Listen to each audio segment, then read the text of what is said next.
Sir এই লোক তো কিছুই স্বীকার করছে না, এত মার মারলাম, পিছন দিয়ে গরম ডিম ঢুকে দিলাম, তাও স্বীকার করছে না। খালি একই কথা করছে, আমি কিছু জানি না, এগুলা সব আমার বিরুদ্ধে ষড়যন্ত্র। এরা হচ্ছে জাত ক্রিমিনাল মিয়া, মার খাওয়া এর অভ্যাস আছে, এটা নতুন কিছু নয়। জিরোর থেকে এই পর্যন্ত আছে, জীবনে অনেক সদিনার্থিক আছে। কি কন স্যার, এই লোক তো দেখে মনে হয় না ক্রিমিনাল। সে একজন সংসদ সদস্য, তার এলাকায় ক্লিন ইমেজ ছিল। সেই লোক মাদকের দায়ে গ্রেপ্তার, বিষয়টা কেমন হয়ে গেল না স্যার? আহা, মিথ্যে হবে কৃষক, তার বাড়ির থেকে সবকিছু পাওয়া গেছে, এর মধ্যে কোনো সন্দেহ নাই তো। তা আমি এখন কি করবো স্যার, আপনি কি ওকে ইন্টোগ্রেট করবেন? পরে পরে আপাতত ওষুধ খেলে রেস্টের ব্যবস্থা করো। সারাদিন জুলুম অত্যাচার তো আর কম করা হয়নি। Okay sir.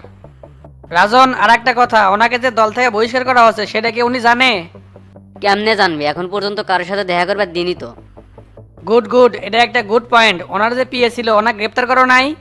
করতে পারিনি স্যার, আমরা যাওয়ার আগে শালার বেটা ভাগছে। তবে সন্ধান অব্যাহত আছে, ধরা পড়লে আপনার সামনে হাজির করবো। ধর মিয়া, তোমরা কোনো কাজেরই লয়। আশপাশে যা আসিল সব জোরে বলটা দিয়ে আসবে, তা না।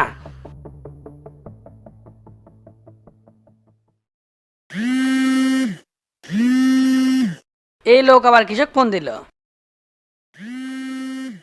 এই রাজন, হেডফোনটা দাও তো।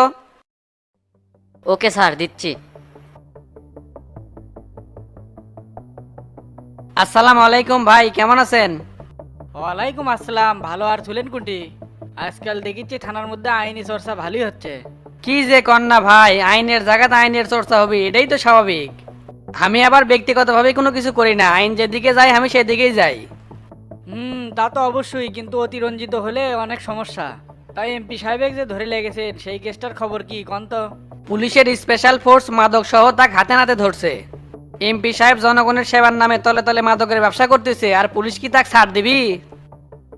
ছাড় দিবেন না তো কি করবেন? আর আমি বিশ্বাস করি না এমপি এই ধরনের কাজ করতে পারে, নিশ্চয়ই এটি কোনো ঘাবলা আছে। আপনাদের তদন্তে ঘাটতি আছে, আর জনগণের বন্ধু তাই কোনোদিন মাদক ব্যবসায়ী হতে পারে না। দেখেন, মন গড়া কথাতে আইন আদালত চলে না, আইন চাই প্রমাণ। সেই প্রমাণ সহ তাকে গ্রেপ্তার করা হয়েছে, নিজের চোখে তো আর অবিশ্বাস করতে পারি না। একটা কথা মনে রাখেন, রাজপথে কিন্তু আপনার সাথে দেখা হবে, তাই যেটাই করেন ভাবে চিন্তা করেন। বোঝেনই তো, আমরা কিন্তু পলিটিশিয়ান, আর ইচ্ছা করলে অনেক কিছু ঘটাতে পারি। আপনি কি আমাকে হুমকি দিচ্ছেন? এটি তো আমার করার কিছুই নাই। প্রশাসনের বড় কর্মকর্তারা এই কেসটা হ্যান্ডেল করতেছে, তারা আমাকে যে নির্দেশনা দিচ্ছে আমি সেই অনুযায়ী চলতেছি। আপনার হাত তো বহুত বড়, সামান্য ওসিক ভয় না দেখে উপর মহলে যোগাযোগ করেন, তাহলেই তো হয়। সবই ঠিক আছে, যে তার গায়ে হাত তুললেন কেন? আর আত্মীয় স্বজনের সাথে তাকে দেখা করবে দিচ্ছেন না? আমরা চাইলে অনেক কিছু করতে পারি, কিন্তু এখন নীরব আছি। দেখেন ভাই, আপনার যা ইচ্ছা তাই করতে পারেন, আমার থানায় অন্যায়ভাবে কাউকে মারা হয় না, কথাটা মাথায় রাখেন। ওসি সাহেব, সবই মনে থাকবি। আর শুনেন, জামিনের ব্যবস্থা করতেছি, ভাইয়ের গায়ের যেন আর একটা ফুলের টোকাও না পড়ে। ঠিক আছে, পড়বে না, রাখলাম তাহলে।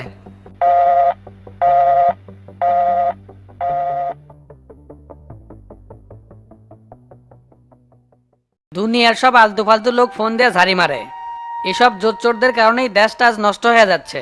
কাউকে ধরে নিয়ে আসতে না আসতেই খালি সুপারিশ, খালি সুপারিশ, বিচারটা হবে কিভাবে?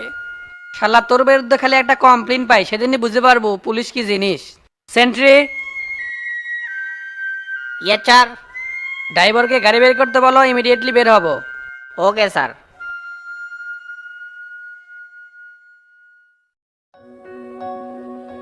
আসসালামু আলাইকুম, আমি কাশিম টিভির পক্ষ থেকে আবুল বলতেছি। বগুড়ার বেশ কয়েকদিনের আলোচিত নিউজ, বগুড়ার শাহজাহানপুর থানার আমরুল ইউনিয়নের সাবেক চেয়ারম্যানকে শ্মশানঘাটে পেশাব করার অপরাধে ভূতের তোলায়। কিন্তু স্থানীয় নেতাকর্মীরা এটাকে ষড়যন্ত্রের জাল বলেই আখ্যায়িত করেছে। তাদের বক্তব্য, সরাসরি আমাদের কিছু বলতে পারতেছে না, তাই ভূত সেজে আমাদের হেনস্থ করা হচ্ছে। পরে আমরা শাহজাহানপুর থানার ওসির সাথে মুঠোফোনে যোগাযোগ করছি, উনি বলছেন আমাদের কাছে কোনো লিখিত অভিযোগ আসেনি, অভিযোগ আসলে আমরা অবশ্যই কঠোর ব্যবস্থা নিব।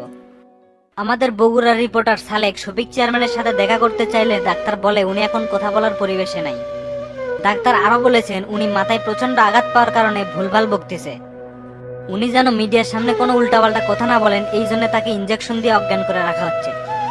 এতক্ষণ আমাদের সাথে থাকার জন্য সবাইকে অসংখ্য ধন্যবাদ। আমাদের পরবর্তী নিউজ রাত 8টায় দেখতে চোখ রাখুন কাশিম টিভিতে। ওস্তাদ, ইঞ্জিনিয়ার তো চলে যাচ্ছে, ভেতরে আসবে কম। হ্যাঁ, আসবে ক। ভাই ভেতরে আসেন, চেয়ারম্যান সাহেব ভেতরেই আছে। আচ্ছা আচ্ছা, আসতেছি। আসসালামু আলাইকুম চেয়ারম্যান সাহেব। ওয়ালাইকুম আসসালাম। তা ভাই দাঁড়িয়ে আছেন কে? বসেন। ঠিক আছে, বসতেছি। টেরা 2 কাপ কফি লিয়ে আয়, যা তো। আচ্ছা ওস্তাদ, আনতেছি। তা ইঞ্জিনিয়ার সাহেব কেমন আছেন? আলহামদুলিল্লাহ, আল্লাহর রহমতে ভালো আছি। তা চেয়ারম্যান সাহেব কি প্ল্যান নিয়ে আলোচনা করবেন না খুলে কন। প্ল্যান বলতে আমাদের এলাকার নদীর 2 পার সিমেন্টের ব্লক দিয়ে বাজে দেওয়া লাগবে, যাতে করে নদীর 2 পার পর্যটন স্পট হয়, পরিবেশটা যেন খুব সুন্দর হয়। প্ল্যানটা সেভাবেই করা লাগবে। আশা করি বিষয়টা বুঝতে পারছেন। অবশ্যই করা যাবে, তবে 2 পার্টটা একটু ঘুরে দেখতে হবে, তাহলে প্ল্যান করতে সুবিধা হবে। কারণ পরিবেশের উপর ডিপেন্ড করে প্ল্যানটা তৈরি করা লাগবে। কোনো সমস্যা নাই, আপনি পরিদর্শনে যান, গ্রাম্য পুলিশ আপনার সাথে যাবে। কাজের ক্ষেত্রে কোনো সমস্যা হলে আপনি আমাকে ইনফর্ম করবেন, বিষয়টা আমি দেখবো। এলাকায় তো সিটিং বাটপার লোকদের ভরে গেছে, আপনি ভালো কোনো কাজ করবেন, কবিজে সাদা দাও। আপনার কথায় যুক্তি আছে চেয়ারম্যান সাহেব, তবে আপনার কথা এর আগে অনেক শুনছি। তবে একটা কথা, আপনার মতো চেয়ারম্যান আমাদের প্রত্যেকটা ইউনিয়নেই প্রয়োজন, তাহলে সমাজগুলোও পরিবর্তন হলেনি আর দেশটা এগোলেনি। এই হতভাগা জাতিগুলো সেটা সম্ভব নয়। এদের ভালো করবে চাইলে এরা আবার পেছন থেকে ছুরি মারবি। বিপদ আপদে সাধারণ মানুষের পাশে থাকছি, এই জন্য এলাকাতে আমার অনেক শত্রু, কিন্তু ব্যক্তিগতভাবে কারোর সাথে শত্রুতা নাই। এখন এমন একটা অবস্থায় এসে দাঁড়াচ্ছি যে দেখে দেখে পা ফলান লাগে। কি আর করবেন চেয়ারম্যান সাহেব, ভালো মানুষের শত্রু থাকবে, এটাই স্বাভাবিক। তবে শত বাধা অতিক্রম করে যে যেতে পারে সেই তো বিজয়ী হয়। আপনি অনেক দূর এগিয়ে যাবেন, এটা আমার প্রত্যাশা। ইনশাআল্লাহ সেই চেষ্টাই কর্ম। আর আপনি আমার জন্য দোয়া করবেন ভাই, যাতে করে এই অবহেলিত গ্রামটা আরো উন্নত করতে পারি। আমি চাই এই গ্রামটা ডিজিটাল গ্রাম হোক। এই এলাকা নিয়ে আমার আরো পরিকল্পনা আছে। ভাবতেছি আমরুল ইউনিয়ন ইপিজেড বা শিল্প কারখানার ভিত্তিতে এলাকায় কাঠামো তৈরি করবো। দেশের অন্য 8-10টা গ্রামের চাইতে যান ভিন্ন হয়, মানুষ যান কয় একটা আদর্শ গ্রাম আছে। মহান আল্লাহর কাছে আমার একটাই চাওয়া, পরিকল্পনা সাকসেস না হওয়া পর্যন্ত আল্লাহ যেন আমার মৃত্যু না দেয়। আপনি পারবেন, কারণ আপনার আত্মবিশ্বাসটা অনেক হাই। ভালো কিছু করার জন্য ইচ্ছা শক্তিটাই যথেষ্ট। তাহলে চেয়ারম্যান সাহেব আজ উঠি, পরিদর্শন শেষে আপনাকে রিপোর্ট দিবনি। আচ্ছা ঠিক আছে, যান তাহলে।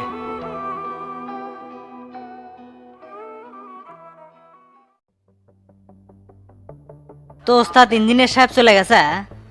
এটা একটা কাম করলু, নিজের মুখে কফি খিলেবার চাইলাম আর তুই কফি আনবার যাই হেরে গেলু।